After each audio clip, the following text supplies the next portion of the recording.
శ్రీకర్, శ్రియ వాళ్ళు అలా దండలు మార్చుకుంటూ పెళ్ళికైతే రెడీ అవుతూ ఉంటారు. ఇక తాళిబొట్టు కట్టే సమయానికి శ్రీకర్నైతే ఆరాధ్య బాబాయ్ అని పిలిచేసరికి ఒక్కసారిగా అందరూ షాక్ అవుతూ ఉంటారు. ఇక అవని వాళ్ళందరూ కూడా చాలా షాకే అలా చూస్తూ ఉంటారు. ఇక ఆరాధ్య బాబాయ్ అని పిలిచేసరికి వాళ్ళ నాన్న శ్రీకర్ ఒకసారిగా లేచి నిలబడుతూ ఉంటాడు. అది చూడగానే వాళ్ళ నాన్న, ఏంట్రా నువ్వు ఇంత నీచానికి దిగజారావా, ఇంత దారుణంగా దిగజారి ఎందుకురా నా పరువు తీస్తున్నావు అని చెప్పేసి అంటూ ఆ శ్రీకర్ని అయితే కొట్టడానికైతే వెళ్తూ ఉంటాడు.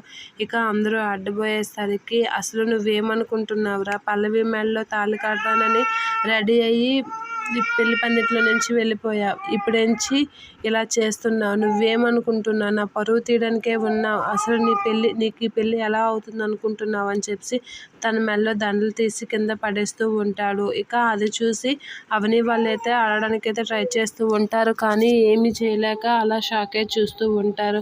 అయినా నువ్వు ఎలా అనుకున్నావు, నా చేతుల మీదుగా పెళ్లి చేసుకుని ఆశీర్వాదం తీసుకుంటున్నావు అనుకుంటున్నావా, నా చేతుల మీదుగా నీకు ఎప్పటికీ పెళ్లి చెయ్యను అనేది అంటూ ఉంటాడు. ఆ మాటలకి షాక్ అయిన అవని వీళ్ళైతే అలా చూస్తూ ఉంటారు. ఇక పల్లవి అయితే అమ్మయ్య పెళ్ళి ఆగిపోయింది, నేను అనుకున్నది జరిగింది అని చెప్పి అయితే హ్యాపీగా ఫీల్ అవుతూ ఉంటుంది.